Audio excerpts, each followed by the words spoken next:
오늘은 대림절 셋째 주일입니다. 목자의 초로 알려진 세 번째 초에 불을 켭니다.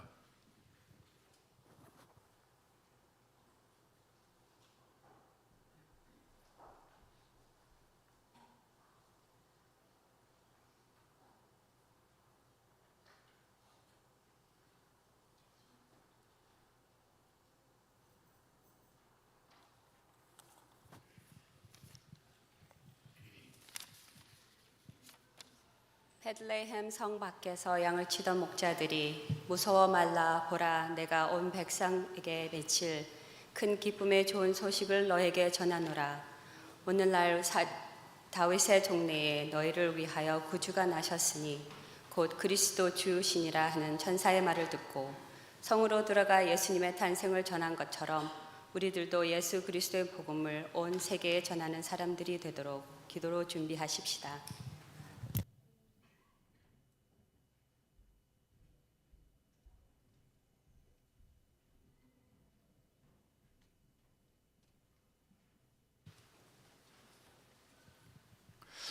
대림절 세 번째 주, 기쁨으로 이 땅에 오신 우리 아기 예수를 찬양하고 경배할 수 있도록 해주신 하나님께 영광과 감사를 올려드립니다. 주님께서 우리를 위해 이 땅에 오셨고 기쁨으로 우리의 삶을 충만케 해 주실 것입니다. 우리 모두 함께 일어서셔서 우리의 온 몸과 마음과 정성을 다하여 기도함으로 기쁨으로 오신 예수 그리스도를 경배하며 찬양하도록 하겠습니다. 시온에 따라 크게 기뻐할지어다. 예루살렘에 따라 즐거이 부를지어다. 보라, 내 왕이 내게 임하시나니 그는 공의로우시며 구원을 베푸시며 겸손하여서 나귀를 타시나니 나귀의 작은 것 곧 나귀 새끼니라.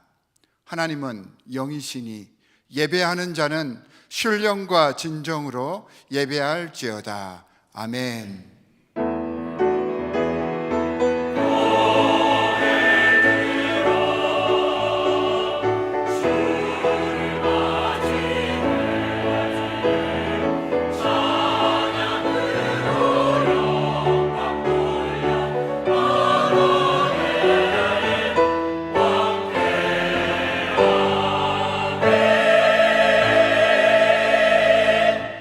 아바 아버지, 공의와 사랑으로 이 땅에 오신 아기 예수의 탄생을 감사하며 이 시간 찬양합니다. 죄 많은 우리의 구원을 위해 모든 것을 버리고 죽기까지 섬기신 우리 구세주 예수의 사랑과 헌신과 그 공감의 마음을 기억하도록 하겠습니다. 주님이 얼마나 우리를 사랑하시는지를 기뻐하며 우리 삶 속에서 증거하겠사오니 이 시간 우리와 연합하여 주시고 우리를 주님의 은혜 가운데 품어 주시옵소서. 주님께 올려드리는 이 예배 오직 주님만 영광 받아 주시옵소서. 우리를 구원하심 주 예수 그리스도의 이름으로 기도하옵나이다. 아멘. 사도들의 신앙을 따라 우리들의 신앙을 주님께 고백하도록 하겠습니다. 나는 전능하신 아버지 하나님 천지의 창조주를 믿습니다. 나는 그의 유일하신 아들 우리 주 예수 그리스도를 믿습니다.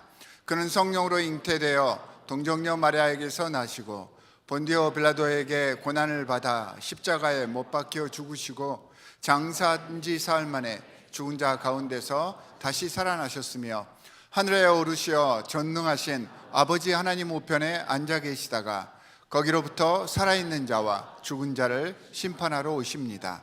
나는 성령을 믿으며 거룩한 공교회와 성도의 교제와 몸에 용서받는 것과 몸의 부활과 영생을 믿습니다. 아멘.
천사들도 기뻐하며 밝은 별을 따라가 구주 예수 나신 것을 널리 증거하였네.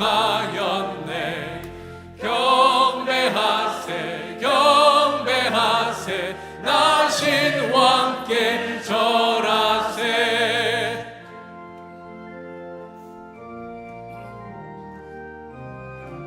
성도들아 찬양하라.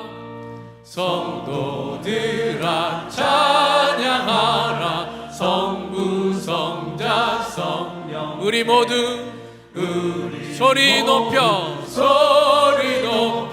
삼위일체 경배하세 경배하세 경배하세 나신 왕께 경배하세 경배하세 경배하세 나신 우리의 전심으로 다시 한번 경배하세 경배하세 경배하세 나신 왕께 절하세.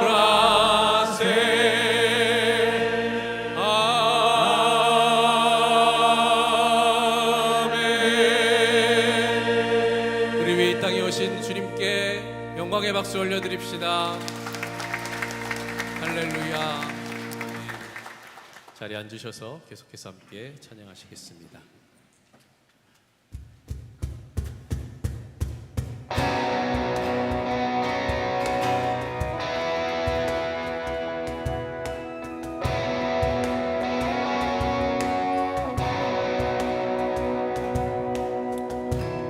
거룩한 밤 하늘의 큰 별이 양떼를 지키던 목자들에게 큰 기쁨의 소식을 전했네. 온 세상 알도록 작은 마을 베들레헴에서 아기 예수님 탄생했으니 가장 큰 왕이 나셨다네.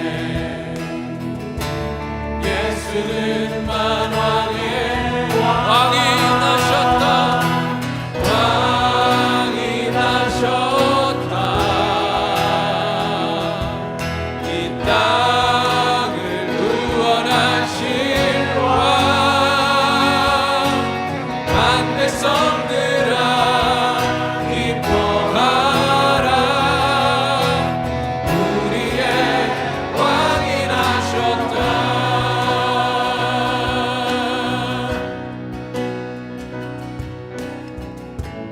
그의 강한 능력의 손길이 병든 자 가난한 자들에게 구원의 소망을 주시네. 그분은 평강의 왕이 나셨다. 왕이 나셨다. 이 땅을 구원하실 왕. 만 백성들아 기뻐하라. 우리의 이 믿음으로 다시 한번 선포합시다. 왕이 나셨다. 왕이 나셨다. 이 땅을 구원하실 왕. 만 백성들아 기뻐하라. 우리의 왕이 나셨다.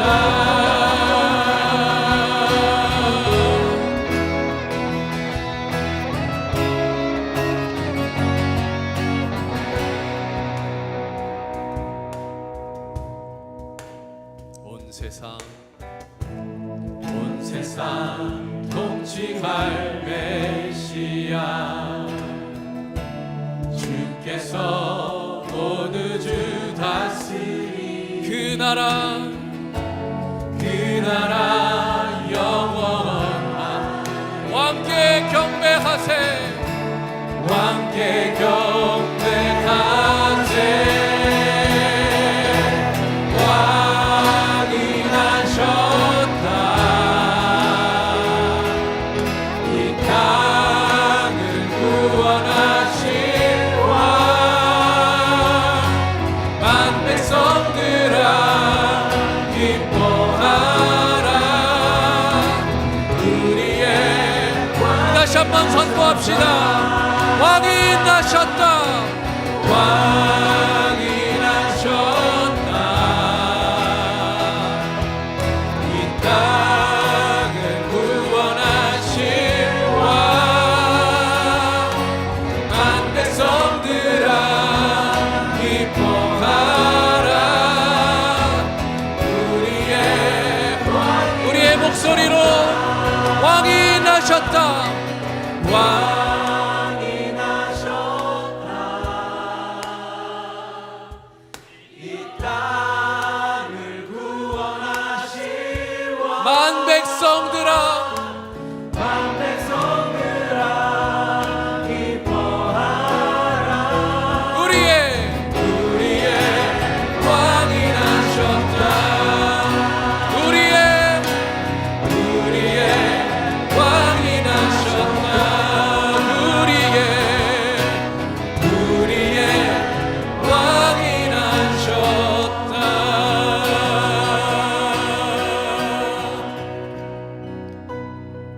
이 시간 기도할 때에 왕 되신 주님 앞에 엎드립니다.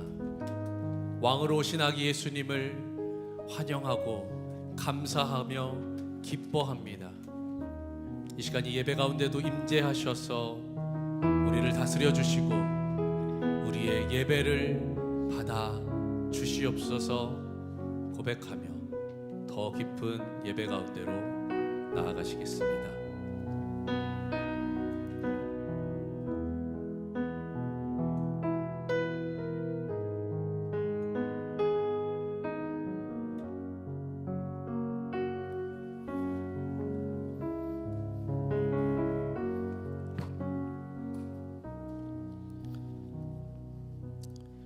천하 만물을 만드시고 다스리시며 지금도 세상 모든 민족들의 구원을 위하여 쉬지 않으시는 하나님 아버지, 세상 속에 있는 압제, 폭력, 탐욕, 부패와 파괴적인 어둠을 뚫고 빛으로 오신 예수님을 기억하며 또 기다리는 대림절 예배에 나왔습니다. 아무 자격이 없었던 우리를 의의 자녀로 덮이시고 성령의 은사를 부어주셨는데도 아직 이전의 삶과 습관과 형편을 바라보는 우리들의 우매함을 용서하여 주시옵소서. 오로지 공의를 신천하며 인자를 사랑하며 겸손히 네 하나님과 함께 행하는 것이 아니냐라고 하신 말씀을 기억합니다. 하나님 아버지, 이제는 나만의 회개로 나 혼자만의 영성을 바라보는 좁은 신앙을 내려놓겠습니다. 우리들의 회개와 우리들의 회복을 구하며 내 안에서 전체 안에서 나를 보는 그런 눈을 갖기를 원합니다. 하나님 아버지, 우리에게 허락하신 모든 것을 절제하며 함께 나누고 사회 구조적 부족함을 바로잡는 일에 게으르지 않게 하여 주시옵소서. 그리하여 주님이 허락하신 그 기쁨의 자리에서 제외되는 사람이 없는 세상이 되기를 간절히 기도합니다. 하나님 아버지, 힘들고 어려운 시간을 지나는 성도님들을 생각하며 같이 어려움을 공감하는 일에 우리 모두 게으르지 않도록 기도합니다. 육신의 연약함으로 지치고 고난 가운데 있는 분들의 아픔을 아시며 함께 하시는 좋으신 하나님, 하나님의 보호와 치유와 회복의 역사를 간구합니다. 하지만 연약한 육신으로 인해 낙심되고 말로 다 할 수 없는 두려움이 찾아올 때 죽음의 세력을 쥐고 있는 곧 악마를 멸하시고 또 일생 동안 죽음의 공포 때문에 종로로 타는 사람들을 해방시키기 위해서 오신 예수님이 함께 하심을 믿고 평강으로 감싸주기를 간절히 기도합니다. 전 세계에서 사역하는 선교사님들을 위해 기도합니다. 선교 현장마다 가난과 인습에 묶여 살고 죽어가는 그들에게 복음의 능력이 나타나 주님을 영접하고 찬양하는 자리를 넘치게 하여 주시옵소서. 김혜균 목사님을 통하여 오늘 예배 가운데 주시는 하나님 말씀을 잘 듣고 우리 생활 속에서 작은 일일지라도 실천하며 배우고 확신한 일에 사는 한 주간이 되게 하여 주시옵소서. 영원한 죽음의 길에 서 있던 우리들을 위하여 우리 삶 속에 들어오시고 새 생명의 길을 열어주신 귀하신 예수님의 이름으로 기도하였습니다. 아멘.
디트로이트 한인연합 장로교회 예배에 함께 하시는 모든 분들을 주님의 이름으로 환영합니다.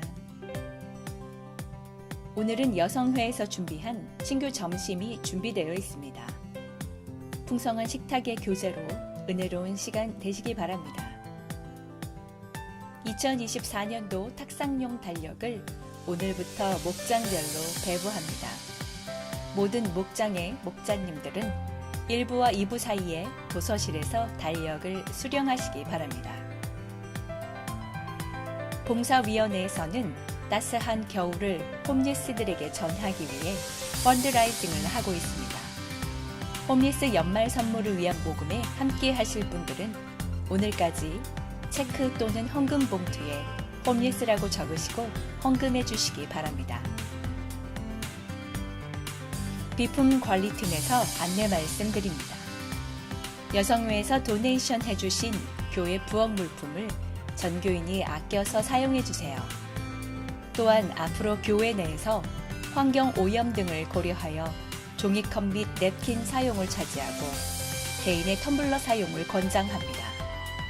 교회 물품을 신교실 외에서 사용하실 경우 비품팀에 미리 알려주시기 바랍니다.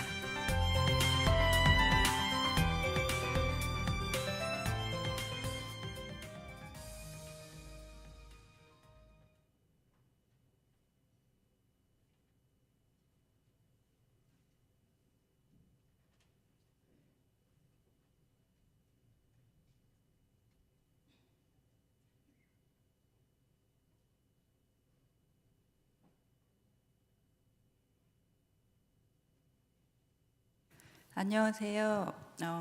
저는 지난 10월부터 11월 중순까지 있었던 예배 학교를 마친 오보영입니다.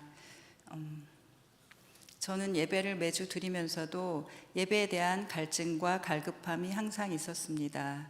주일 예배가 예배의 전부가 아님을 알지만 주일 예배가 제 삶의 예배의 주축이기에 어떻게 하면 조금 더 열린 영으로 조금 더 성숙한 모습으로 이전과는 다른 변화된 예배를 드릴 수 있을까 해서 예배를 사모하는 마음으로 예배 학교를 신청했습니다.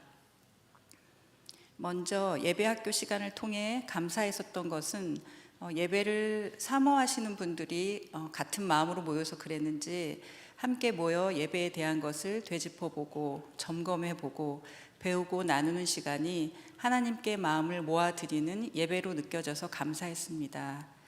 예배에 대해서, 예배의 순서에 대해서, 예배와 삶에 대해서, 그리고 한 과를 크게 할애한 찬양에 대해서 배우면서 지난 예배 학교 시간을 통해 무엇보다 찬양이 얼마나 예배에 중요한지를 다시 깨달았습니다. 사실 저는 모든 예배 시간 중 설교 시간을 가장 좋아했습니다. 어느 목사님이 설교를 예배의 꽃이라고 하신 말씀에 동의하며 설교 시간이 가장 중요하다고 생각했습니다. 그런데 예배 학교에서 모든 순서가 동일하게 중요함을 배우고 되짚어보고 나누는 시간을 통해서 예배의 모든 시간의 귀함을 새삼 깨달았습니다. 무엇보다 저는 요 몇 년째 찬양을 통해 특별한 은혜를 받고 있어서 찬양의 귀함을 더 많이 깨달았는데 이번 예배 학교 내내 시작 찬송과 마지막 찬송을 함께 올려드릴 때 우리의 예배가 그 찬양들을 올려드리는 것처럼 그렇게만 열려져 가면 좋겠다는 생각이 들 정도로 찬양으로 마음을 열고 주께 나아가는 것이 참 기쁘고 감사했습니다. 제가 힘들고 어려워서 한마디 기도조차 할 수 없을 때 찬양이 저의 회개가 되고 기도가 되었고 찬양을 통해 말씀이 들렸고 찬양을 통해 예배하고 경배하던 시간이 많았기에 이번에도 저는 찬양으로 은혜를 많이 받았습니다.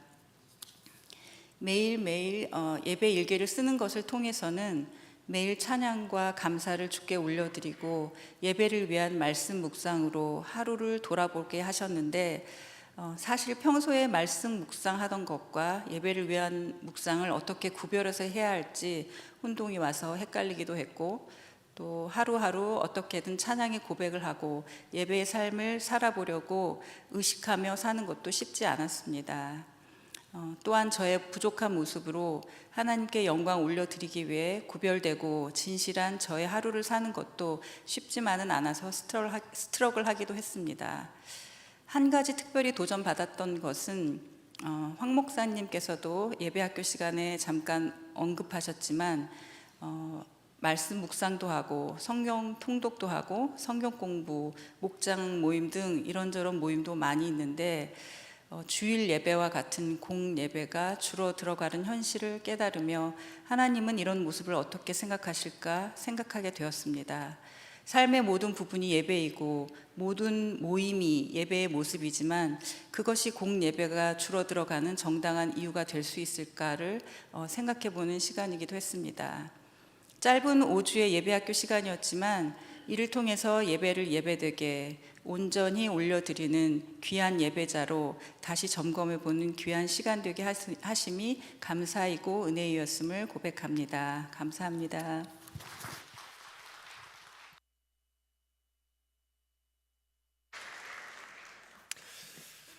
네, 감사합니다. 몇 가지 중요한 광고 말씀을 드리겠습니다. 내일이죠. 우리 인도네시아에서 사역하고 계시는 니키 전 선교사님이 어깨 수술을 받으십니다. 그래서 우리 교회에서 자랐고 또 우리 교회에서 후원하고 있는 기도하고 있는 선교사님이신데 우리 니키 전 전사님 선교사님을 위해서 여러분 기도해 주시기를 부탁을 드리겠습니다.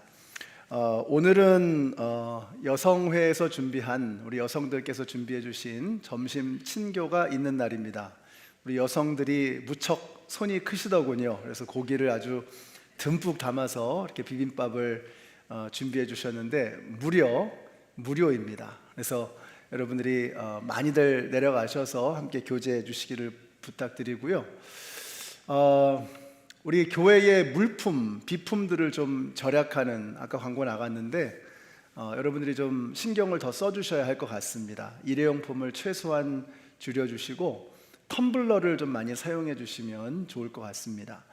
이렇게 종종 보면 이 떨모스탯이 이 온도계가 75도에 맞춰서 며칠 동안 돌아가고 있는 것들을 종종 발견하게 됩니다. 굉장한 막대한 그 에너지의 손실이 있거든요. 그래서 우리가 하나님 앞에 물질을 드리는 것도 올바른 물질 생활이지만 하나님께서 우리에게 주신 그 물질을 통해서 절약하고 아껴서 더 의미 있고 가치 있는 일을 위해서 쓰는 것도 우리 청지기들이 해야 될 굉장히 중요한 몫이라고 생각이 됩니다. 그래서 불 잘 끄시고 또 온도도 잘 맞춰주셔서 물질을 함부로, 우리 자원을 함부로 낭비하지 않도록 그렇게 애써 주시기를 부탁드리겠습니다.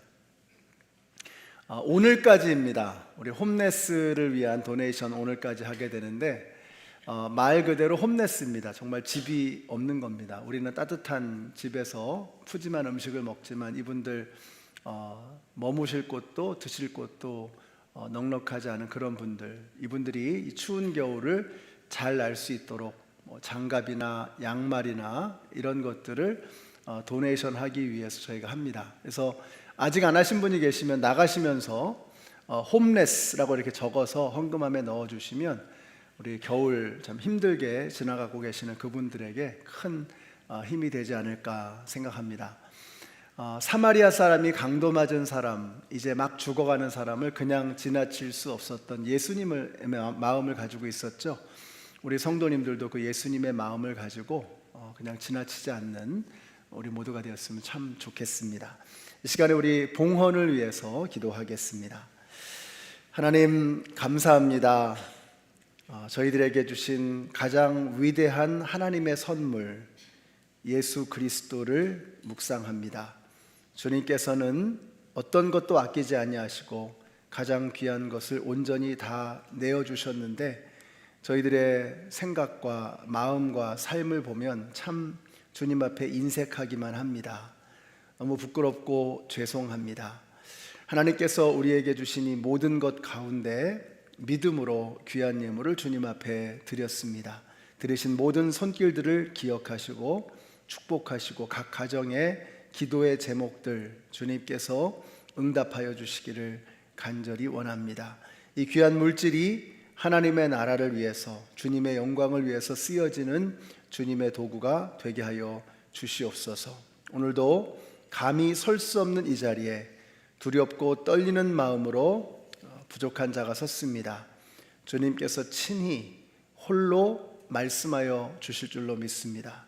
주님 음성 듣고 아멘으로 화답하게 하시고 마음판에 새기게 하시고 말씀과 함께 세상 속에 나아가서 성도다운, 그리스도인다운 멋진 삶을 살아가는 이번 한 주간이 되게 하여 주시옵소서.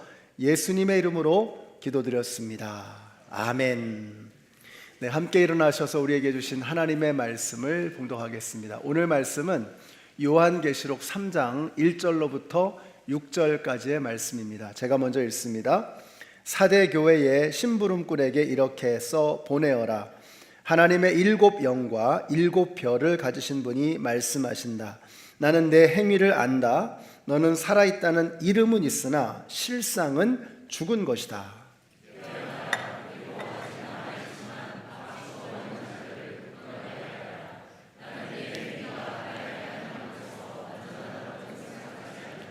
그러므로 내가 그 가르침을 어떻게 받고 어떻게 들었는지를 되새겨서 굳게 지키고 회개하여라. 만일 내가 깨어있지 않으면 내가 도둑같이 올 것인데 어느 때에 내가 내게 올지를 너는 알지 못한다.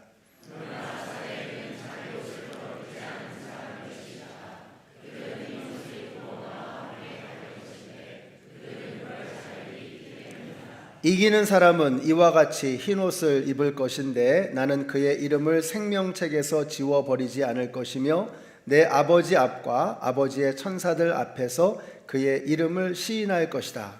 귀가 있는 사람은 성령이 교회들에게 하시는 말씀을 들어라. 아멘. 우리 옆에 계신 분들 적어도 4분 이상에게 인사해 주세요. 메리 크리스마스. 메리 크리스마스. 메리 크리스마스. 메리 크리스마스. 자, 우리는 지금 요한계시록에 나오는 7 교회들을 살피고 있습니다. 에베소 교회, 서머나 교회, 버가모 교회, 두아디라 교회, 그리고 그 두아디라에서 약 30마일 정도 떨어져 있는 사대 교회라고 하는 이 교회를 우리가 살펴보려고 합니다. 자, 이 사대는 어떤 곳이냐?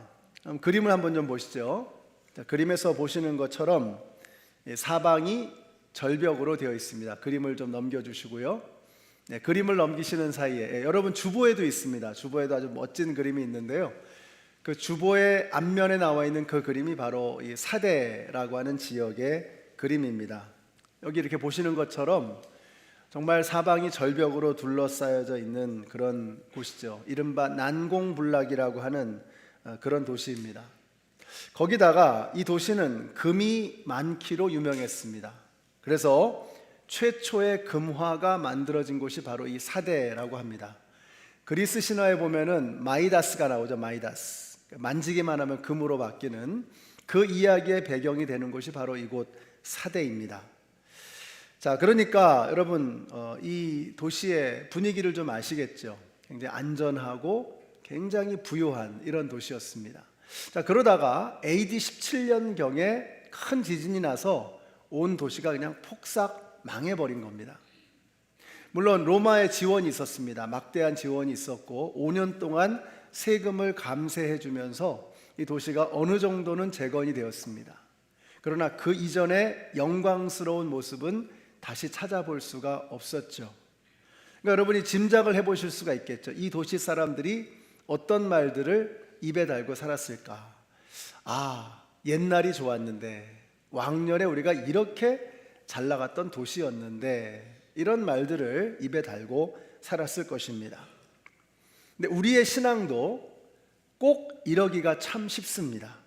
과거에 내어 있는 것입니다. 아, 왕년에는 제가 새벽 기도회를 얼마나 열심히 했는데요. 왕년에는 얼마나 열심히 봉사했는데요. 여러분, 과거에 열심히 했던 것은요, 굉장히 귀한 일입니다. 감사한 일이죠. 그러나 신앙은 과거에 머물러 있어서는 안 되는 것이죠. 앞으로 나아가야 합니다. 교회도 마찬가지입니다. 과거의 영광에 사로잡혀 있으면 안 됩니다. 우리가 자꾸 과거의 이야기를 하는 것은 지금 상황이 마뜩치 않은 겁니다. 지금 상황이 만족스럽지가 못한 거예요. 그래서 자꾸 과거의 이야기를 하고 과거에 사로잡히게 되는 것이죠. 또 미래가 불투명하기 때문에 자꾸 옛날로 회귀하려고 하는 것입니다. 우리 교회가 영광스러운 과거를 가지고 있는 교회입니다. 저도 여러분 그 도서관에 가시면 우리 교회 40년사, 50년사가 있는데 한번 꼼꼼하게 읽어보세요. 저도 이 책을 읽으면서 굉장히 은혜를 받고 우리 교회를 더 사랑하게 되었습니다. 그리고 교회에 대한 자부심도 더 커지게 되었습니다. 여러분, 우리가 영광스러운 과거를 가지고 있다는 것은 참 감사하고 귀한 것입니다. 근데 거기에 매여 있으면 곤란합니다. 우리가 40년사, 50년사를 썼죠. 이제 60년사, 70년사를 써 나가야 되는 거죠. 그래서 저는 우리 교회가 과거에 매이는 것이 아니라 미래를 향해서 나아가는 그런 교회가 되었으면 좋겠습니다. 우리가 그렇게 되려면 예전에도 좋았지만 점점 더 좋아지는 교회가 되어야 할 줄로 믿습니다. 저는 우리 교회가 그런 교회가 되시기를 축복합니다. 저는 우리 교회가 그런 교회가 될 줄로 믿습니다. 여러분들 믿으시나요? 저는 믿습니다. 우리 교회가 이전보다 더 좋아지는, 점점 더 예수님의 마음을 시원하게 해드리는, 예수님을 기쁘게 해드리는 그러한 교회로 발전해 나가고 성장해 나가게 될 줄로 믿습니다. 그래서 한번 따라해 주세요.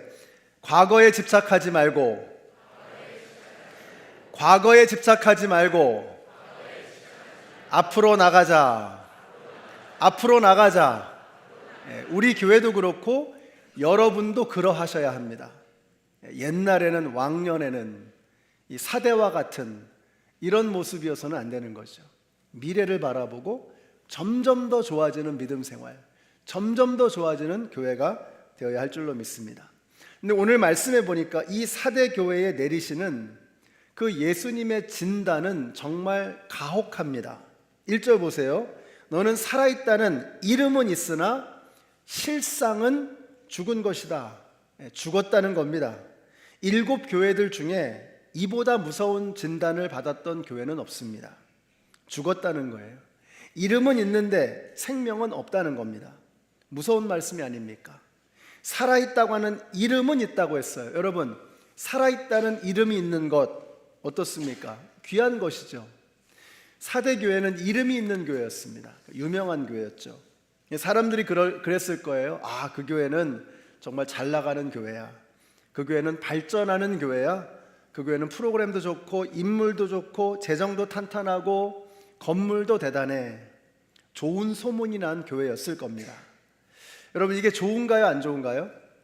교회의 소문이 좋다. 좋은 겁니다. 얼마나 좋은 것입니까? 교회는 소문이 좋아야 합니다. 당연하죠. 교회 밖에 있는 사람들이 생각할 때, 아, 저기는 갈 데가 못 돼. 예수 믿는 사람들은 가까이 하면 안 돼.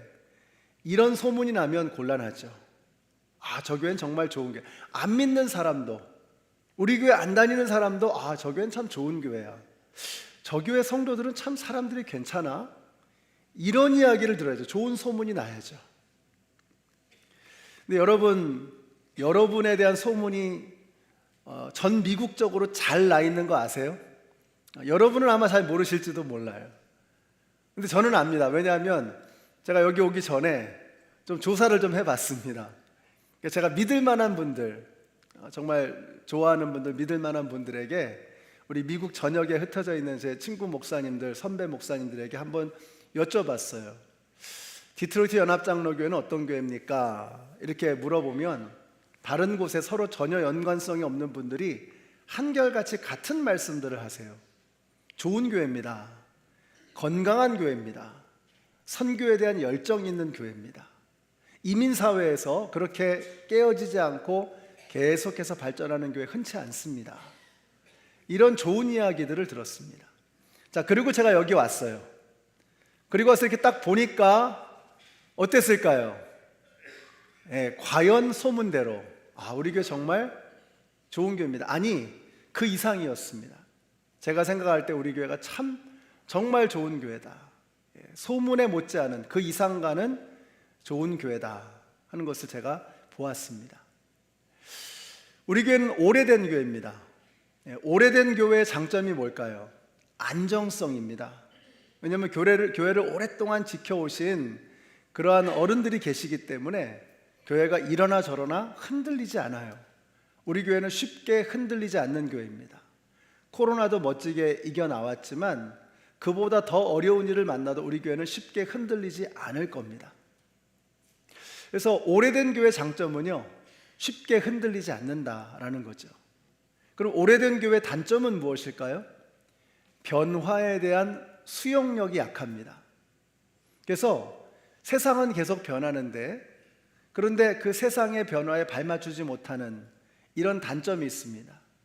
근데 우리 교회는 오래된 교회의 장점, 안정성도 있지만 변화에 대한 수용력도 굉장하다는 것을 제가 여기 와서 느낍니다. 근데 궁금했어요. 도대체 이유가 뭘까? 이유가 뭘까? 우리 교회 이제 김등렬 목사님 이후에 최윤신 목사님, 박원호 목사님, 또 우리 유승원 목사님, 이렇게 훌륭한 목사님들이 계셨습니다. 근데 목사님들이 오실 때마다 교회가 굉장히 많이 변했던 것을 우리 히스토리를 통해서 제가 봤습니다. 많은 새로운 것들을 시도하시는 거예요. 그러면 오래된 교회라면 이런 변화들을 잘 수용 못 하거든요. 근데 목사님들이 오셔서 새롭게 변화를 시도하시는데 그 변화에 우리 성도님들이 교회가 잘 맞춰가는 걸 봤어요. 이유가 뭘까? 제가 그 이유를 발견했습니다. 우리 성도님들이 교회를 정말 사랑하시는 거예요. 여러분, 목사가 어떻게 완벽합니까? 흠이 많죠. 부족한 게 많죠. 잘 모르는 것도 많겠죠. 실수도 하겠죠. 그런데 우리 교회가 계속해서 발전하고 성장하려면 하나가 되어야 한다라고 하는 것을 우리 교회 식구들이 아는 거예요. 그래서 부족하고 모자라도 한 마음이 되어져서 어떤 변화든 감내하며 해 나가는 것을 보았습니다. 그러니까 우리 교회는 안정성을 가지고 있으면서도 변화에 대해서 두려워하지 않는 거예요. 여러분, 56년이라고 하는 역사가 그냥 되는 게 아닙니다. 생각해 보세요. 56년이라고 하는 역사가 그냥 되는 게 아니에요. 안정성을 가지면서도 변화를 두려워하지 않는 새로운 곳에 대한 수용성이 있기 때문에 이것이 가능했던 것입니다. 여러분, 이것이 바로 우리 교회가 정말 좋은 소문이 날 수 있었던 이유라는 생각이 들었습니다. 자, 그러면 사대교회는 왜 이런 진단을 받았을까? 그리고 왜 하나님께서는 오늘 저와 여러분에게, 우리 교회에 이 사대교회에 들려주셨던 이 말씀을 우리에게 들려주실까? 사대교회를 반면교사로 삼으라는 뜻입니다. 우리 주님께서 말씀하십니다. 너는 살았다는 이름은 있지만 실상은 죽은 교회다. 이게 주님께서 사대교회에 내리신 진단입니다. 너희는 살았다는 이름은 있는데 실상은 죽은 교회야. 여러분, 왜 이런 진단을 받았을까요? 하나님은 중심을 보십니다. 사람은 외모를 보지만 하나님은 중심을 꿰뚫어 보십니다. 우리의 속셈을 꿰뚫어 보시는 거예요. 다 알고 계시는 거예요. 그래서 하나님께서는요, 우리가 위선하는 것을 굉장히 싫어하십니다. 예수님께서 이 땅에 오셔서 가장 야단을 심하게 쳤던 사람들이 바리새인들이죠. 바리새인들에게 뭐라고 하셨어요? 회칠한 무덤이요. 회칠한 무덤이요. 이게 무슨 말이냐면은 이름은 있지만 실상은 죽은 자로다, 이 이야기입니다. 회칠한 무덤이요. 겉은 멀쩡합니다. 근데 안에는 죽음의 권세가 가득 차 있는 거. 회칠한 무덤이요. 바리새인들에게 회칠한 무덤이요, 독사의 자식들아, 이러면서 예수님이 야단치셨단 말이죠. 어떻게 생각하십니까? 예수님께서 이 사람들을 무척 미워하셨나 보다, 그렇게 생각이 되세요? 그러면 성경을 잘못 이해하시는 겁니다. 예수님의 마음을 읽으셔야 돼요. Between the lines. 그 예수님의 마음을 헤아리셔야 돼요. 우리가 자녀를 키워보면 알잖아요. 자식이 잘못되고 있는데 괜찮아, 다 잘 될 거야, 괜찮아, 상관없어. 이건 사랑이 아니죠. 자식에게는 절대로 그렇게 못합니다. 다리몽댕이를 부러뜨려서라도 애를 바로잡으려고 하는 겁니다. 저는 이 말씀을 읽으면서 예수님께서 바리새인들을 사랑하시는구나, 이 사람들도 살리기를 주님이 원하시는구나. 그래서 말씀하시는 거예요.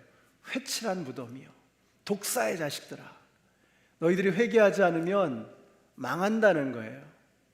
이 사람들의 위선을 미워했던 것이지, 이 바리새인들을 죽이는 위선을 미워했던 것이지, 이 사람들을 미워하셨던 게 아닌 겁니다.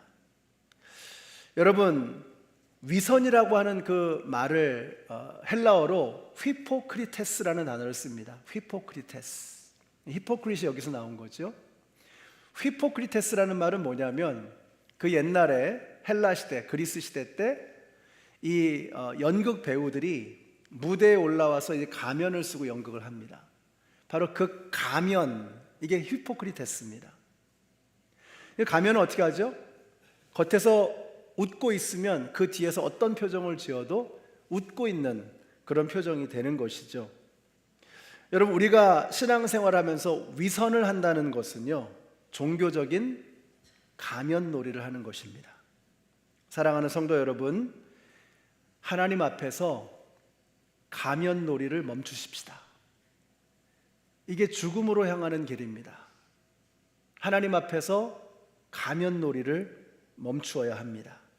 위선을 벗고 종교의 가면놀이를 멈추어야 합니다. 오늘 예배자 예배 학교를 이수하신 분들이 1부에도 2부에도 간증을 하셨습니다. 예배가 너무너무 중요한 겁니다.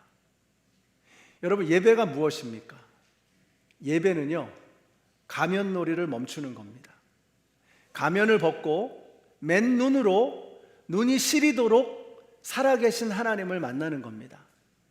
가슴과 가슴으로 가면을 벗고 히포크리테스, 위선을 내려놓고 가면놀이를 중단하고 온 몸으로 살아계신 하나님을 만나는 것, 이게 예배입니다.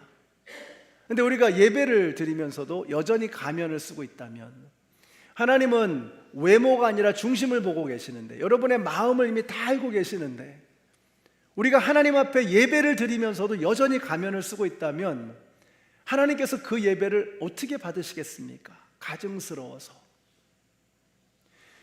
목사인 저도 그렇고 여러분도 그렇고, 우리가 하나님 앞에 예배 드릴 때, 사랑하는 성도 여러분, 우리가 가면을 벗어야 합니다. 히포크리테스, 이 가면을 벗고 진실한 마음으로 주님을 만나야 합니다. 여러분이 금쪽 같은 시간을 내서 예배 나오셨잖아요. 금쪽 같은 시간 아닙니까? 그러면 여러분, 기왕 금쪽 같은 시간을 여러분이 정말 내놓고서 예배를 드리고 있다라고 한다 그러면, 우리가 예배를 드리면서 그냥 마당만 밟고 왔다 갔다 하는 그런 예배가 되면 안 되잖아요. 그냥 가면을 쓴 채 편안하게 왔다가 편안하게 가는 그런 예배가 되면 안 되잖아요. 우리가 얼마나 귀한 시간을 내서 여기 나와 있습니까? 여러분의 생명 아닙니까? 시간은. 여러분, 그래서 예배라고 하는 것은요, 그냥 마당만 밟고 왔다 갔다 하면 안 되는 거예요. 거룩한 지성소로 나아가야 됩니다. The Holy of Holies, 가장 거룩한 곳. 그 가장 거룩한 지성소에는 누가 계세요? 하나님이 계신 거예요. 하나님. 대제사장들이 1년에 한 번, 욤키푸르라고 부르죠. 대속죄일, 그날에 온 백성들의 죄를 끌어안고 이제 지성소로 들어가는 겁니다. 그 지성소에 들어갈 때 대제사장이 어떻게 들어가느냐? 발목에 밧줄을 묶습니다. 방울을 달아요. 왜 그럴까요? 예배 드리다가 하나님 만나다가 죽을 수도 있기 때문에. 다시 말하면 제사장은 목숨 걸고 지성소로 들어가는 것입니다. 여러분, 우리가 예배당으로 나올 때, 하나님의 임재 앞에 나올 때 죽을 각오로 예배에 임해야 하는 것입니다. 저는 여러분들이 그런 예배를 드리는 사람들이 되시기를 바라요. 죽을 각오를 하고 가면 내려놓고 들어오실 때 밧줄 묶고 방울 달고 죽을 각오를 하고 여기로 들어오시는 거예요. 여러분이 죽을 각오로 예배에 임하시면 하나님께서 저와 여러분을 살려주실 것을 믿으시기 바랍니다. 우리가 죽음을 각오하고 예배할 때 하나님께서 여러분의 가정을 살려주실 것을 믿으시기 바랍니다. 이게 예배, 이게 예배. 가면놀이를 멈춰야 합니다. 위선적인 종교의식을 멈춰야 합니다. 살아계신 하나님을 만나는 것입니다. 사대교회가 실상은 죽었다고 했습니다. 뭐가 죽은 거예요? 그들의 예배가 죽은 것입니다. 예배는 가장 중요한 신앙의 지표입니다. 우리가 정말 하나님을 만나는 예배를 드리고 있느냐, 내가 예배에 성공하고 있느냐, 가면을 벗고 목숨을 걸고 필사의 각오로 주님 앞으로 나오고 있느냐.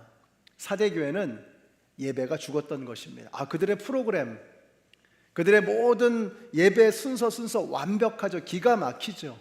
철저하게 준비했을 것입니다. 빈틈없이 준비했을 것입니다. 그런데 그들의 예배가 위선적인 예배, 죽어있는 예배, 실상은 죽은 예배였다는 거예요. 살아계신 하나님을 만나지 못하고 죽을 각오로 드리는 그런 예배가 아니라 그냥 매주 맞춰진 틀에 짜여진 것에 의해서 종교적으로 드리는 행사에 지나지 않았던 것입니다. 그 안에는 생명이 없는 거예요. 회칠한 무덤, 생명이 없는 예배, 무덤과 같은 그런 예배가 되고 말았던 것입니다. 하나님을 만나는 예배가 죽으면 영적인 도미노 현상이 일어나요. 참 희한해요. 예배가 죽으면요, 그 다음에 딸려오는 모든 것들이 줄줄이 무너지는 겁니다. 이제 일부 예배 때는 이제 교사들이 계셔서 그런 말씀을 드렸어요. 자, 교사가 예배를 실패해요. 하나님을 만나는 일에 계속 지속적으로 실패하는, 한두 번은 그럴 수 있죠. 가끔씩 그럴 수 있죠. 근데 1년이 지나고 5년이 지나고 10년이 지나고 예배에 지속적으로 실패하는 거예요. 하나님을 만나는 경험이 없는 거예요. 하나님을 가슴으로 체험하지 못하는 거예요. 예배가 실패하면 어떻게 될까요? 그 선생님이 가르치는 그 아이들을 향한 그 가르침, 티칭이 제대로 될 수 있겠습니까? 그럼 아이들도 죽는 거예요. 우리 성가대도, 찬양팀도, 방송실도, 재정부 회계실, 친교 담당하시는 분, 예배 담당하시는 분들, 모든 사역이 다 마찬가지입니다. 하나님을 만나는 필사의 각오로 주님 제가 죽기를 원합니다, 죽겠습니다 예배 가운데 죽음을 각오하는 그런 예배를 통해서 하나님을 만나지 못하면 그 다음에 딸려오는 모든 것들이 그냥 도미노 현상처럼 다다다다닥 다 무너져 버리는 거예요. 사대교회가 예배가 죽은 겁니다. 하나님을 만나는 이 체험을 잃어버렸던 것이죠. 그래서 어떻게 해야 되겠습니까? 예배부터 잡아야지. 예배부터. 만약에 여러분이 사역이 너무 많다, 내가 사역이 너무 많아가지고 예배를 제대로 드릴 수가 없다, 그럼 어떻게 될까요? 사역을 멈추셔야 합니다. 적절한 과정을 거쳐서, 당장 때려치는 게 아니고 그냥 적절한 과정을 거쳐서 예배를 위해서 사역을 중단하셔야 돼요. 저희 목회자들끼리는 그런 얘기를 다 합니다. 우리가 만약에 성도님들이 예배를 드리지 못하고 사역하느라 예배를 드리지 못한다면 그 사역 멈춰야 한다. 여러분, 우리가 예배를 드리는데 다른 게 아무것도 필요 없습니다. 여러분하고 우리 예배 드리는 예배자만 있으면 되는 거예요. 살아계신 하나님은 항상 우리와 함께 하시니까. 마이크가 안 돼도, 우리 다른 모든 거 다 멈춰도, 뭐 파워포인트가 안 되고 다른 모든 게 없어도, 피아노도 없고 모두 전기도 안 들어오고 다 그래요. 그럼 우리가 파킹장에 나가서 그냥 우리가 함께 둘러서서 우리만 있으면, 예배자들만 있으면 예배는 되는 거거든요. 하나님 만나는 거거든요. 그러니까 여러분이 사역하느라고 예배를 소홀히 한다, 그러시면 그 사역을 멈추셔야 합니다. 왜냐하면 여러분이 그렇게 소중한 분들이시기 때문에 그래요. 여러분이 얼마나 귀한 분들이신데 예배를 멈추고 사역에 몰두하고 계십니까? 그래서는 안 되는 거죠. 예배가 살아야 우리의 사역이 살고, 예배가 살아야 여러분이 살고 여러분의 가정이 살고 여러분의 자녀들이 사는 거예요. 예배를 다시 일으키시는 저와 여러분이 되시기를 우리 예수님의 이름으로 축원합니다. 자, 그렇다면 예배를 살리기 위해서, 우리가 이름은 살아있는데 실상은 죽었다, 그 죽은 자를 살리기 위해서 예수님께서 처방하시는 게 뭘까요? 같이 읽습니다. 시작. 깨어나라. 그리고 아직 남아있지만 막 죽어가는 자들을 굳건하게 하여라. 나는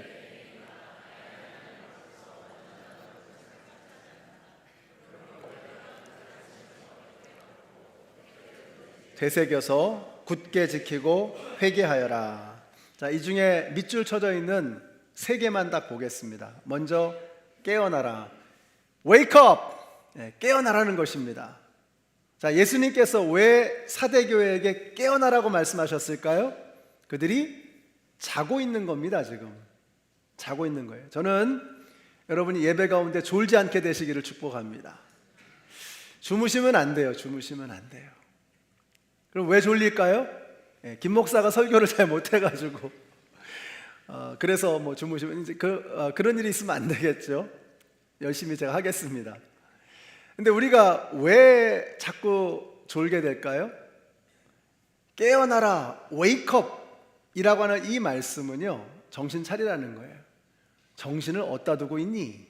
이 말씀이 정신 차리라는 거예요. 우리가 왜 정신을 못 차릴까요? 지금 이 상태로 계속 가리라고 하는 환각 상태에 빠져 있는 겁니다. 이 감각을 믿는 거. 그냥 계속 갈 것 같아, 이 세상이. 내가 그냥 이대로 계속 갈 것 같은 느낌. 이게 우리를 자꾸 졸게 만드는 겁니다. 그냥 뭐 계속 가겠지 뭐. 그렇지 않습니다. 여러분, 느낌을 믿지 마시고 여러분의 감각을 믿지 마시고 오늘 말씀을 믿으세요. 뭐라고 말씀하세요? 우리가 죽어가고 있다는 거예요. 깨어나라고 말씀하고 계세요. 여러분의 느낌, 여러분의 감각이 아니라 하나님의 말씀을 믿으시는 저와 여러분이 되시기를 예수님의 이름으로 축원합니다. 또 우리가 왜 자꾸 조느냐? 왜 자꾸 이렇게 잠드냐? 여러분이 잠이 충분하지가 않으셔서 그래요. 어젯밤에 너무 늦게 주무셨어. 딴 일 하시느라고. 그렇게 되면 안 됩니다. 운동선수들이 운동 경기에 갈 때 몸 상태를, 정신 상태를 베스트 컨디션으로 준비합니다. 왜요? 경기가 너무 중요한 거예요. 이 경기에서 내가 최고의 기량을 발휘해야 되는 거예요. 근데 우리는 왜 예배 드리기 전에 몸을, 마음을 함부로 막 던집니까? 그래서는 안 되죠. 여러분이 전날 충분히 주무시고 영적으로, 정신적으로 준비가 되도록, 하나님 만날 준비가 되도록 여러분이 미리 이거 모든 것들을 예비하셔야 되는 거예요. 그래서 충분히 주무시고 하나님을 깊이 묵상하시고, 그래서 세상 속에서 정신없이 세상의 주파수에 맞춰서 살다 왔잖아요. 프리퀀시가 지금 안 맞는 거예요. 너무 세상적인 거예요. 이제 하나님 앞에 예배를 드려야 되는데 이 예배를 통해서 내가 살아나야 하는데, 그러면 여러분이 영적인 주파수를 맞출 수 있도록 준비하셔야죠. 그래서 토요일이 참 중요한 것 같아요. 영적으로나 정신적으로나 육체적으로 잘 주무시고 잘 준비하셔서 베스트 컨디션으로 여기 나오실 땐 정말 파릇파릇한, 생기 넘치는 그런 모습으로 나오시는 저와 여러분이 되시기를 바랍니다. 한번 옆에 계신 분 한번 봐주세요. 말씀해 주세요. 상큼하십니다. 말씀해 주세요. 웨이크업! 깨어나세요. 두 번째 처방이 뭐냐면요, remember, 기억하라는 것입니다. 너희가 어떻게 그 말씀을 받았는지, 어떻게 너희가 예수님 만났는지를 기억하라, 이렇게 말씀하세요. 근데 우리가 상식적으로 생각하면 너희가 무엇을 받았는지, 어떤 말씀, 무슨 말씀을 들었는지를 기억하라 해야 될 것 같아요. 그렇죠? 근데 참 희한하게 어떻게 너희가 그 말씀을 받았는지, 어떻게 그 말씀을 들었는지를 기억하라고 말씀하고 계세요. 이게 뭘까요? 여러분, 우리의 이 지식이라고 하는 것은요, 시간이 길어질수록 지식은 깊어집니다.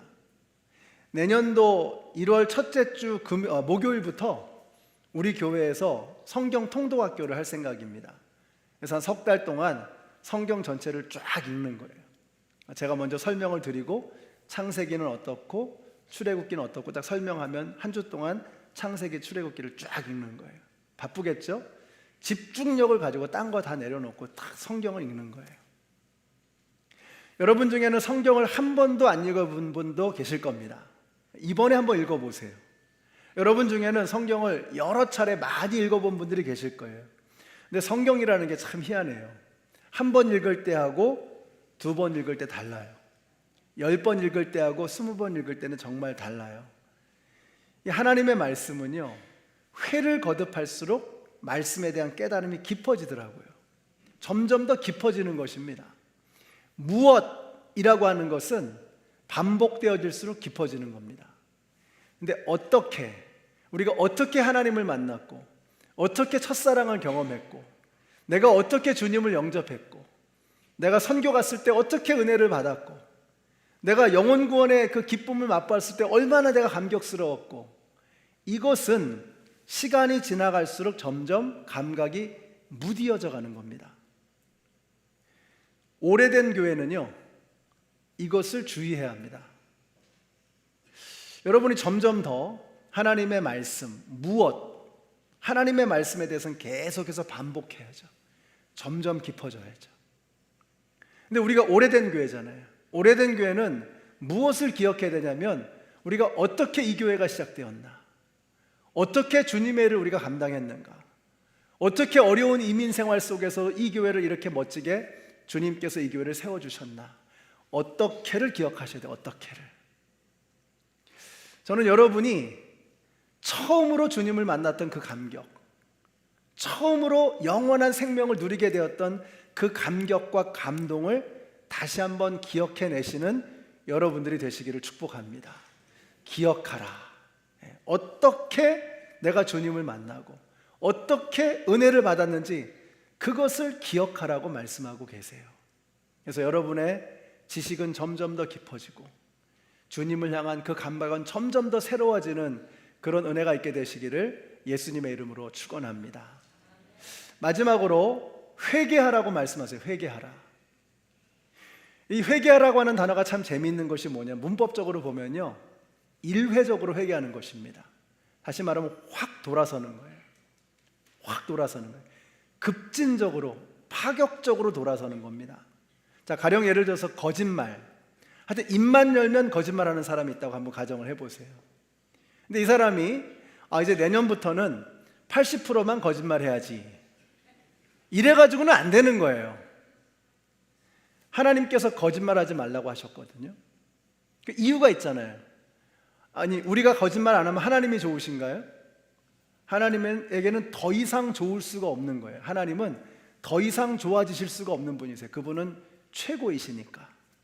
그럼 하나님께서 우리에게 거짓말하지 말라고 했을 때는 우리에게 좋기 때문입니다. 이유가 뭘까요? 거짓말은요, 생각을 복잡하게 해요. 보통 머리가 비상해가지고는 거짓말하면 살 수가 없어요. 다 들통나거든요. 거짓말은 꼬리에 꼬리를 물잖아요. 그러니 그 모든 것들을 다 생각하고 거짓말을 머릿속에 두고 살아가려니 얼마나 머리가 복잡합니까? 그렇지 않아도 신경 쓸 게 많은데. Honesty is the best policy. 정직이 최고의 방책이라는 것을 저는 믿습니다. 성경이 그렇게 말씀하는 거예요. 심플한 게 파워풀한 겁니다. 항상 정직하게. 무엇보다도 하나님께서 거짓말을 싫어하세요. 하나님은 정직한 영혼, 투명한 영혼을 사랑하세요. 그래서 정직한 게 대박나는 비결입니다. 그래서 이제 하나님께서 거짓말하지 말라 이렇게 말씀하셨다면 어떻게 돼요? 지금부터 거짓말하지 않으리라. 이게 나에게 유익한 것이야. 이게 하나님이 기뻐하는 것이야. 딱 마음에 결정하고 오늘부터 딱 정직으로 가는 거예요. 급진적으로 확 바뀌어야 되는 겁니다. 회개는 점진적으로 하는 게 아니에요. 180도 확 돌아서서 돌이키는 겁니다. 죄악으로 가던 그 길을 완전히 돌이켜서 급진적으로, 파격적으로 돌이켜서 완전히 새로운 방향으로 나아가는 것, 그것이 회개하는 것입니다. 사랑하는 성도 여러분, 저와 여러분이 회개하게 되시기를 바랍니다. 이제 1년이 거의 끝나가잖아요. 오늘 돌이키십시오.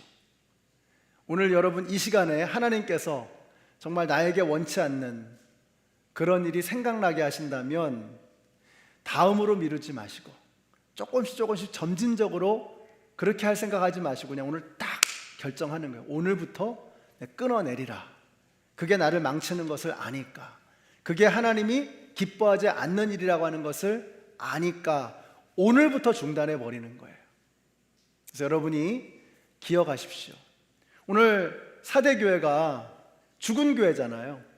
근데 그 죽은 교회까지도 우리 예수님은 너무 사랑하시는 거예요. 이게 보이세요? 이 사대교회를 얼마나 사랑하시는지 몰라요. 그래서 처방까지 주시잖아요. 어떻게 하라는 거예요? Wake up! 깨어나라는 거예요. 예배에 목숨 거십시오. 그러면 살아날 것입니다. 그 다음에 기억하는 거예요. 하나님이 나를 처음 만나주셨던 그 감격을 기억하는 것입니다. 그리고 급진적으로 확 회개하는 거예요. 이걸 통해서 저와 여러분이 이름만 살아있는 것이 아니라 실상이 살아있는 생명력이 넘치는 그런 성도, 그런 교회가 되시기를 바랍니다.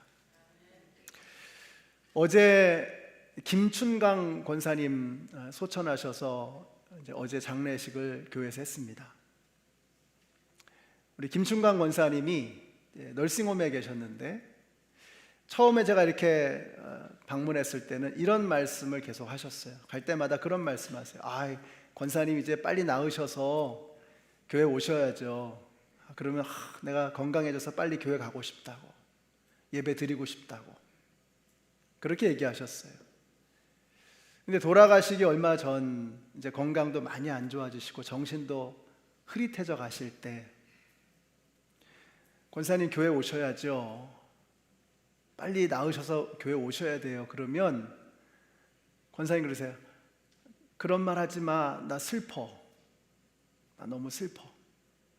그런 말 하셨어요. 여러분, 우리가 하나님 앞에 드릴 수 있는 예배, 이게 언제까지 이렇게 계속 드릴 수 있을 거라는 가정은 그건 참 허무맹랑한 것입니다.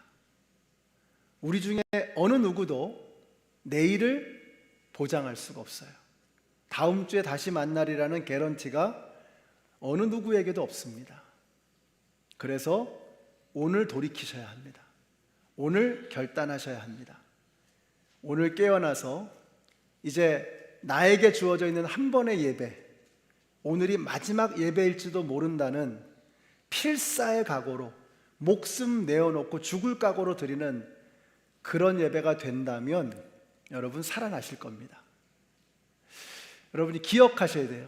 나를 처음 만나주셨던 그 하나님의 따뜻한 사랑, 그 감격스러움, 그걸 기억해내셔야 돼요. 그리고 회개하는 겁니다. 주님이 원치 않는 것은 주님이 기뻐하지 않으시니 제가 당장 그만두겠습니다. 점진적으로가 아니라 급진적으로, 파격적으로 멈추겠습니다. 그런 결단을 통해서, 그런 주님께서 우리에게 주신 처방을 통해서 다시 살아나셔서 이름만 살아있는 것이 아니라, 소문만 좋은 것이 아니라 중심을 보시는 하나님께서 우리 교회를 보실 때, 저와 여러분을 보실 때 너희가 정말 살아있구나, 너희가 나를 정말로 기쁘게 하는구나, 이렇게 칭찬받으시는 저와 여러분이 되시기를 우리 예수님의 이름으로 축원합니다. 기도하겠습니다. 하나님 감사합니다. 저희들을 위해서 생명까지 내어주시기 위해서 이 땅에 오신 예수님, 교회의 머리이신 예수님, 우리 예수님께서는 한 영혼이라도 무너지지 않도록, 한 교회라도 망가지지 않도록 어떻게든 살려보시기 위해서 오늘 저희들에게도 말씀해 주셨습니다. 오늘 저희들에게 주신 그 말씀 중에 한 단어라도 기억하게 하시고 한 줄이라도 기억하게 하셔서 우리가 다시 한번 살아날 수 있는 소망을 붙잡고 일어서는 우리 모두가 되게 하여 주시옵소서. 예수님의 이름으로 기도드렸습니다. 아멘. 네, 함께 일어나셔서 찬양하시겠습니다.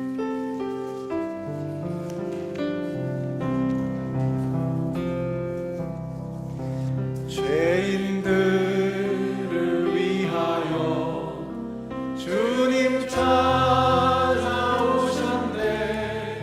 주 안에 생명이 있네. 죄인들을 위하여 주님 찾아왔으나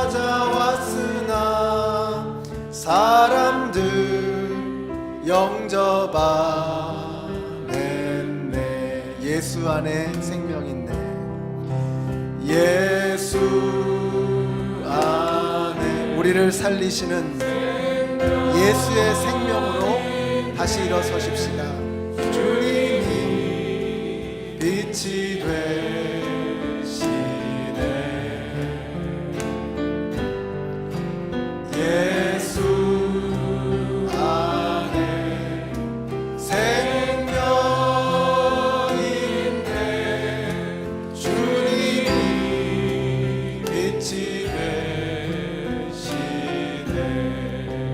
영접하는 자, 주님 영접하는 자, 하나님의 자녀요, 주 안에 생명이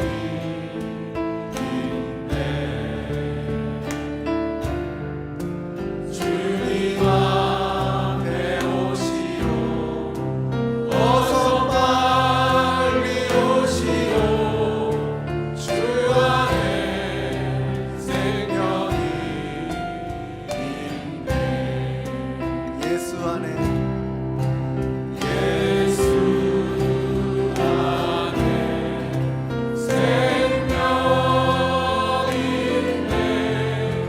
주님이 빛이 되시네. 죽어가는 영혼을 살리시는 예수의 생명이 있습니다. 생명 있네. 주님이 빛이 되시네. 예수 안에 생명 있네. 예수 안에 생명 있네. 주님이 빛이 되시네. 예수 안에 생명 있네. 주님이 빛이 되시네. 잠시 기도하겠습니다. 죽어가는 우리를 주님은 살리기를 원하십니다. 그래서 이 땅에 인간의 몸으로 오셨습니다. 그 주님께서 지금 이 순간 저와 여러분에게 말씀하십니다. 너희가 이름은 살아있지만 실상은 죽었구나. 내 마음이 너무나 아프구나. 우리 주님께서 우리를 살리기를 원하시는 거예요. 사랑하는 성도 여러분, 우리 주님께서 우리에게 주신 그 생명의 처방을 붙잡고 다시 일어나기를 원합니다. 깨어나십시다. 그리고 기억하십시오. 그리고 돌이켜 회개하십시다. 더 이상 죽음의 길이 아니라 예수님이 계시는 생명의 길로 나아가는 우리 모두가 되게 하여 주시옵소서. 같이 기도하겠습니다. 아버지 하나님, 이제 2023년이 저물어 갑니다. 우리를 살리기를 원하시는 그 예수님의 은혜에 주님 감격하여 이제 우리가 새로워지기를 간절히 원합니다. 예수 안에 생명이 있음을 믿습니다. 예수님을 만날 때 죽어가는 우리가 살아나게 될 줄로 믿습니다. 주님, 깨어나 주님을 만나게 하여 주시옵소서. 깨어 주님을 생명 다해 예배하는 우리 모두가 되게 하여 주시옵소서. 아버지 하나님, 이제 기억하기를 원합니다. 주님을 처음 만났던 그 설레었던 그 순간, 그 감격스러웠던 그 순간, 주님을 예배하며 주님을 섬기며 주님을 만나며 기뻐했던, 기도의 응답을 받으며 그 감격스러웠던 그 순간이 다시 한번 기억나게 하여 주시옵소서. 주님이 기뻐하시지 않는 일이라면 그것이 무엇이든 과감하게 내려놓고 회개하는 저희들이 되게 하여 주시옵소서. 뜨뜻미지근하게 적절하게 아버지 하나님 애매하게 회개하는 것이 아니라 모든 것을 내어놓고 급진적으로 파격적으로 과감하게 순종하는 저희들이 되게 하여 주시옵소서. 예수 안에 생명 있네.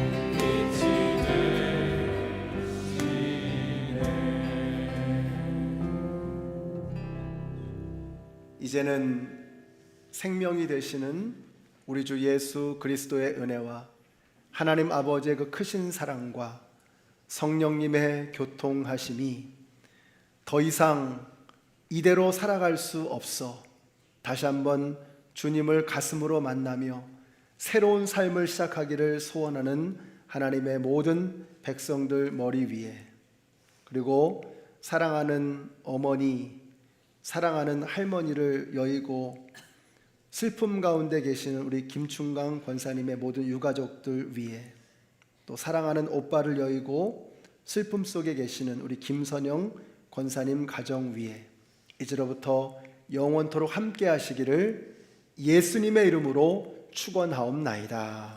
아멘.